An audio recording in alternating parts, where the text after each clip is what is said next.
Turn the page, live your life every day. Don't let anybody Hey, stand Mike in your Foster way. here, and it's another episode. Oh, these are heavy. Of Whatcha Reading. Now, I'm an avid reader. I've been reading my whole life, and I read every single day. I try to read a book a week, about 50 books a year. And you can tell by my beautiful library back here that, I take pride in my books. I like to read a lot of hardcovers. And I've been reading a lot of great books lately. And I like to read a lot of fiction, and I like to read a lot of nonfiction. Let's start off with this nonfiction book. This is called A Curious Mind. And this is by Brian Grazer. And you know Brian Grazer, he's a producer. He works with Ron Howard quite a bit, and he's produced some of the greatest movies that you've seen in the last probably 20, 30 years, like A Beautiful Mind, Frost vs. Nixon, The Da Vinci Code.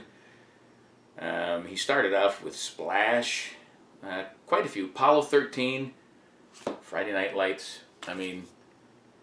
But what this book's about, and this is a nonfiction book, it's about how Brian, since the beginning of his career, even before he was a producer, was curious. And by that I mean he would be interested in what all kinds of other people's lives, what they did. He would ask questions. He would schedule meetings with people from all different walks of life, all different industries, not just entertainment, not just film. But it could be science, it could be cooking, it could be business icons. And he was forceful. He would call their secretaries daily until he could get a meeting with them. And then he would ask a series of questions for an hour, all out of his curious mind. And then he would learn from that, from their successes. And this is something that you should do if you have the nerve to do it with live interviews, but do it through your reading. I read biographies all the time of successful people or interesting people just to learn what they have done with their lives. Brian Grazer, A Curious Mind, The Secret to a Bigger Life. This is a great book, and I recommend it highly. So, that was one of the nonfiction. Let's go to fiction.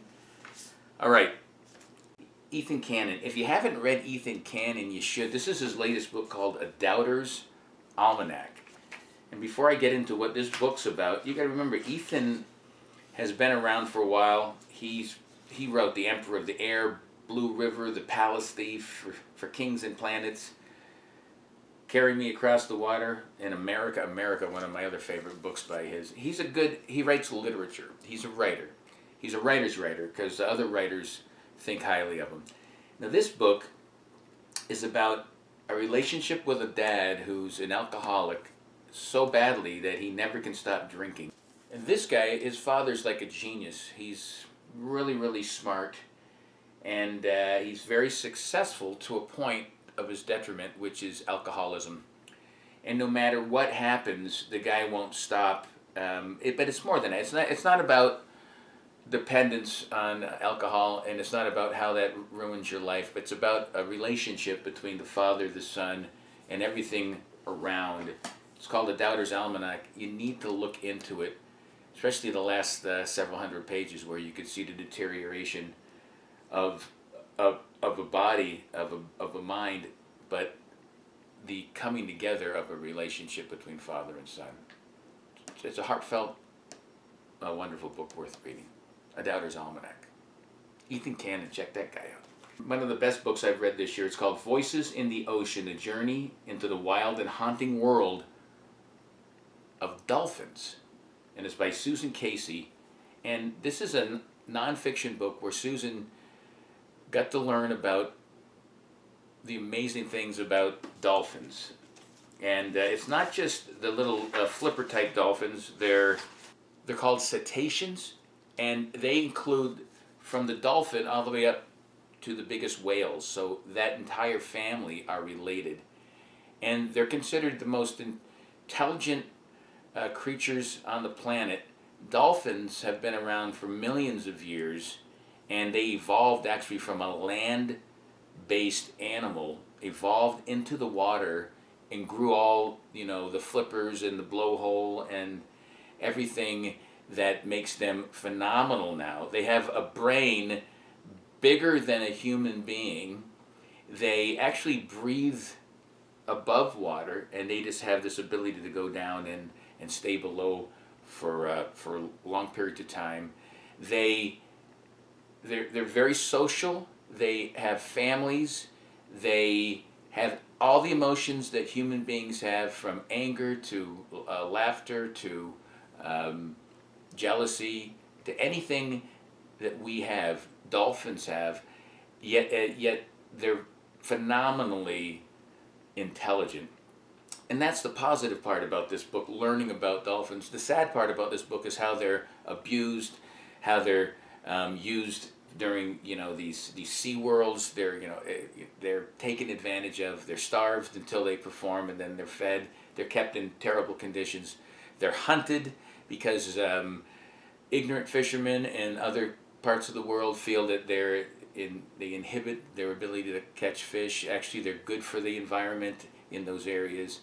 They're misunderstood. They're also worshipped in some areas, and some people think that they're from another world. The Voices in the Ocean. You got to read this about dolphins. It's an amazing book. I loved it. Now, coming late to the party with me is The Girl with the Dragon Tattoo by Stieg Larsson. This book's been around for a while. I picked this up as a paperback and read it while I was traveling. And guess what? This is a fantastic book. Stieg Larsson was a journalist that, right when he wrote a bunch of these books, and he didn't get them published until after he died, and his girlfriend, who he lived with for years, put them out there, and he became an international sensation. And it's murder mystery. It's a whodunit. It's a story about relationships. It takes place in Sweden, so you get to learn about, the intricacies of another country. And again, a lot of you may have already seen the movie. It's worth reading. I want to try to get all these in hardback and collect them and read the other ones. I know there's several more. And The Girl with the Dragon Tattoo is fascinating. The other protagonist in this is very interesting. Their relationship is very interesting. And this was really worth reading. So without giving away any of the plot, if you like a good whodunit, well written, with exciting and interesting characters, you got to read The Girl with the Dragon Tattoo, Stieg Larsson. And then the last book is another nonfiction book. This is by Laura Hillenbrand. She also wrote Seabiscuit, but this one's called Unbroken. And I read Seabiscuit too. She's a fantastic nonfiction writer. This is a book that takes place in World War II about a man who, let's get his name just so I can make sure that let me get his name for you. Yeah, Louis Zapparelli was going to break the 4-minute mile back in the 1930s. He was a kid that grew up in Torrance, California, and he was kind of a wild child, but he put all his efforts into running, and he became one of the best milers, long-distance runners in the world. And he went to the Olympics, and he did okay, but just about the time he was ready for the next Olympics, World War II came around, and he got drafted into the Pacific conflict, and he worked aboard bomber planes, and his plane got shot down, and only a couple guys survived, him and a few other guys in a raft. Everybody else on his plane died, and they floated around for, I think it was 30-40 days. One of the guys died because he didn't, they were malnourished. They had very little water. They drank rainwater. They caught fish that jumped into their boat and ate them raw. And he survived for 45 days, but that's when the story even gets worse and more interesting. They wash up on an island, but it's inhabited by Japanese that actually have a prisoner of war camp there, and he gets stuck on that camp, being just the worst things happening to him for a couple of years, and he never breaks. It's called Unbroken, a World War II story of survival, resilience, and redemption. It's a heartwarming story but it also lets you know that what war does to people and why we should never have war no matter what, because it turns people into people they're not. A lot of the guards were nice to him, but a lot of them beat him every day, tortured him, deprived him of food, humiliated him.